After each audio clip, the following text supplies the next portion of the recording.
রোলের উপপাদ্যের সাহায্যে সত্যতা যাচাই করো, এই টাইপস থেকে প্রশ্ন প্রত্যেক বছরই পরীক্ষায় প্রায় চলে আসে। আজকের ক্লাসে আমি ওই টাইপের একটি ম্যাথ সলভ করবো। দেখো এখানে ম্যাথটিতে কি বলছে।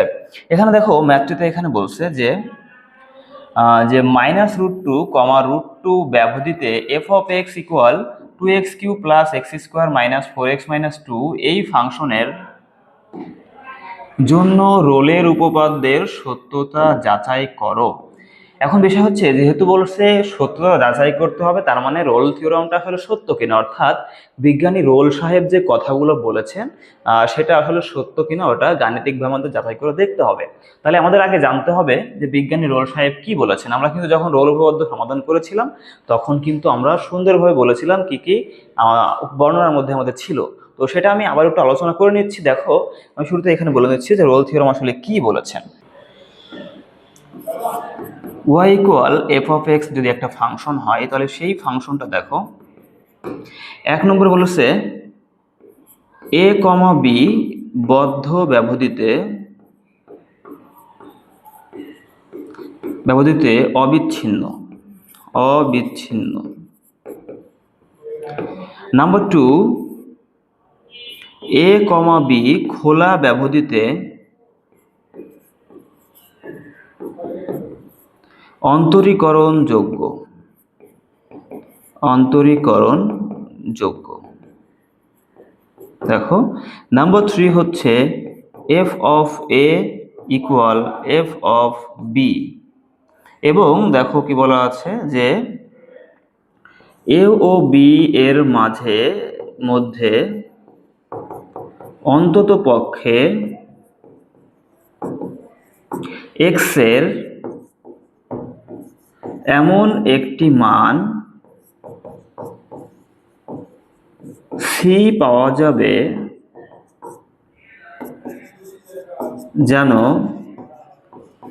f প্রাইম c ইকুয়াল 0, যেখানে a less than c less than b। তাহলে দেখো এটা হচ্ছে বিজ্ঞানী রোল সাহেব বলেছে। এখন এই প্রত্যেকটা পয়েন্ট আমাদের যাচাই করে দেখতে হবে যে এই ফাংশনটা এই ব্যবধিতে এটার জন্য সত্য হয় কিনা। তো তার জন্য আমাদের প্রথমত লিখে নিব, আমরা দেওয়া আছে ফাংশনটা লিখে নিব। দেখো আমরা এখানে লিখবো যে দেওয়া আছে,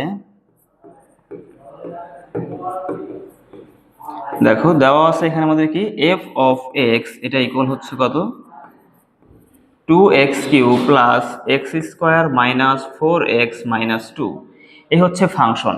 এখন দেখো এই ফাংশনটাকে আমরা একটু কি করব, একটু উৎপাদকে বিশ্লেষণ করে নিব। তাহলে দেখো এখান থেকে x² কমন যায়, এখানে কি থাকবে 2x থাকতেছে, 2x প্লাস 1 থাকে, মাইনাস এখান থেকে 2 কমন দিলে এখানে কি থাকবে 2x প্লাস 1। তাহলে দেখো এখান থেকে 2x প্লাস 1টা আমাদের কমন নিই, তাহলে এখানে থাকবে কত, x² মাইনাস 2। এখন দেখো আমাদের প্রথম শর্ত কি বলেছে যে a, b বদ্ধ ব্যবধিতে অবিচ্ছিন্ন। আর এখানে দেওয়া আছে দেখো যে -√2, তার মানে এখানে -√2 হচ্ছে এর ভ্যালু আর b এর ভ্যালু হচ্ছে √2। এখন যেহেতু এটা একটা পলিনোমিয়াল, মানে যেহেতু এটা একটা বহুপদী, আমরা কিন্তু জানি যে বহুপদী সমীকরণ সর্বদা বা সকল মানের জন্যই আসলে কি হয়, অবিচ্ছিন্ন ও অন্তরীকরণ যোগ্য হয়।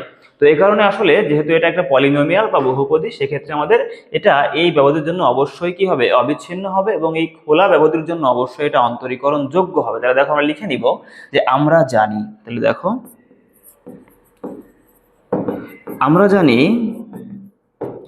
আমরা জানি বহুপদী ফাংশন দেখো বহুপদী ফাংশন বদ্ধ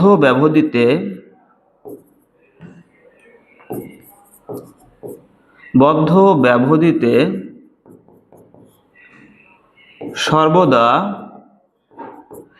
সর্বদা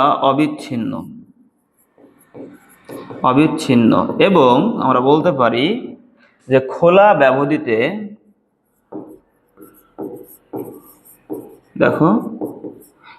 ব্যবধিতে কি হবে, এরা খোলা ব্যবধিতে সর্বদা অন্তরীকরণ যোগ্য। দেখো এটা হচ্ছে আমরা জানি, এটা আমাদের মুখস্থ শর্ত আর কি। তাহলে আমরা বলতে পারি সুতরাং এই ব্যবধিতে কি এটা অবশ্যই অবিচ্ছিন্ন হবে এবং খোলা ব্যবধিতে অন্তরীকরণ যোগ্য হবে। তাহলে লিখবো আমরা সুতরাং -√2 minus root two comma root two ব্যবধিতে রুট টু বদ্ধ ব্যবধিতে ব্যবধিতে এফ অফ এক্স ফাংশনটি কি হবে? অবিচ্ছিন্ন। ফাংশনটি কি হবে? অবিচ্ছিন্ন হবে, অবিচ্ছিন্ন হবে। এবং দেখো আমরা বলতে পারি এবং root two comma minus root two comma হচ্ছে রুট টু, এটার খোলা ব্যবধিতে কি হবে? এটা এফ অফ এক্স ফাংশনটি অন্তরীকরণ যোগ্য হবে, অন্তরীকরণ যোগ্য। ওকে, তাহলে দেখো আমাদের কিন্তু প্রথম দুইটা পার্ট প্রমাণ হয়, অর্থাৎ 1 নম্বর এখান থেকে 1 নম্বর এবং 2 নম্বর শর্ত কিন্তু আমাদের সত্য হয়ে গেছে। এখন 3 নম্বর শর্ত F of A equal F of B দেখাতে হবে। তাহলে আমরা যদি এফ অফ এক্স আছে তাহলে লিখবো যে অতএব লিখবো এখন দেখো এফ অফ এ মানে কত? Minus root two.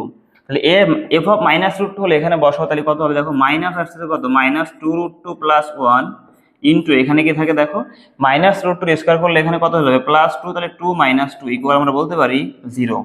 আবার একইভাবে দেখো আমরা এখানে বলতে পারি F of root two equal কত? Minus two root two plus one into এটাও কত হবে? এখানে স্কোয়ার করলে টু মাইনাস টু ইকুয়াল কত? 0।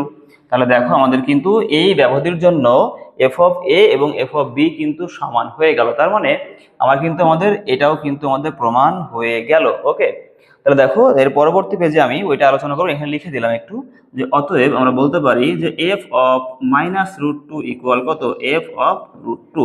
ওকে, এখন নেক্সট পেজে আমি দেখাবো যে এইটা যে এফ প্রাইম সি ইকুয়াল 0 এর জন্য সি এর যে ভ্যালুটা পাবো সেই ভ্যালুটা এ ও বি এর অর্থাৎ এই ব্যবধির মাঝখানে অবস্থান করতেছে কিনা ওটা যাচাই করতে হবে। তাহলে দেখো চলে যাচ্ছে নেক্সট পেজে। এখন এই জায়গায় দেখো আমি শুরুতে লিখবো যে এখন এখানে দেখো ফাংশনটা আমাদের কি ছিল? এফ অফ এক্স ছিল হচ্ছে এখানে কত দেখে নিই একটু। এফ অফ এক্স ইকুয়াল হচ্ছে 2x³ plus x square minus 4x minus 2।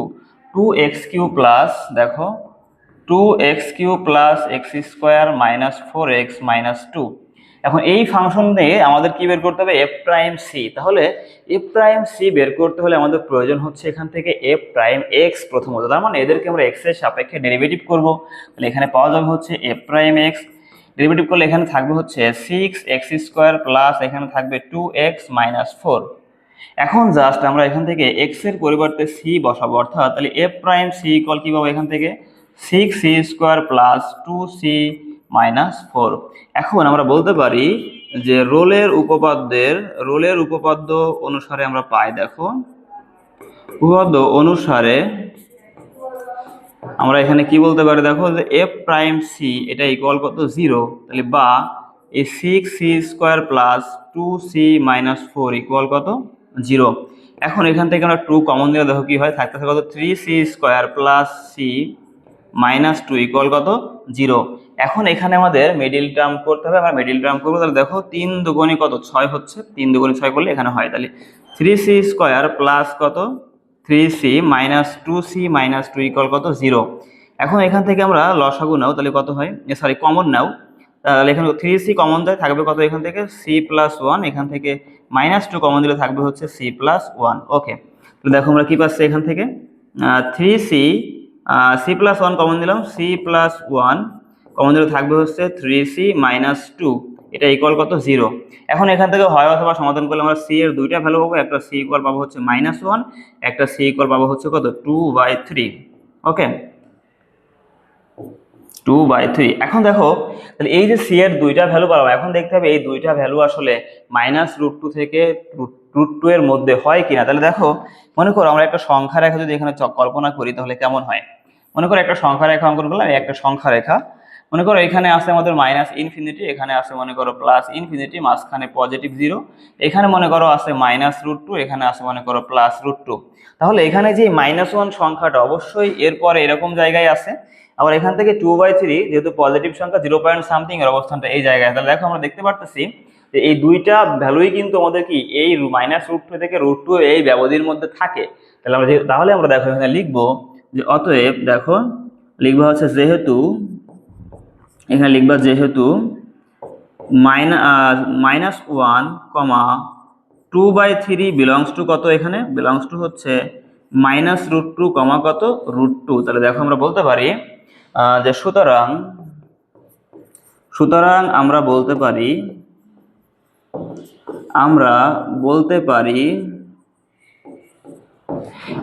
পারি যে -√2, √2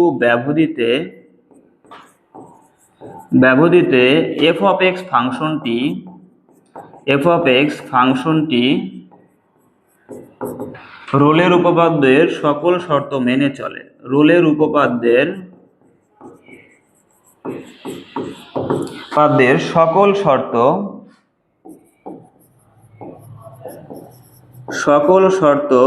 মেনে চলে। তো এটাই ছিল হচ্ছে আমাদের ম্যাথটি। খুবই সহজ না? আমার কাছে মনে হয় যে এই টাইপসের ম্যাথ যেটাই আসুক না কেন, এই ম্যাথটি শিখে গেলে অনায়াসেই কিন্তু এটা সলভ করতে পারবে।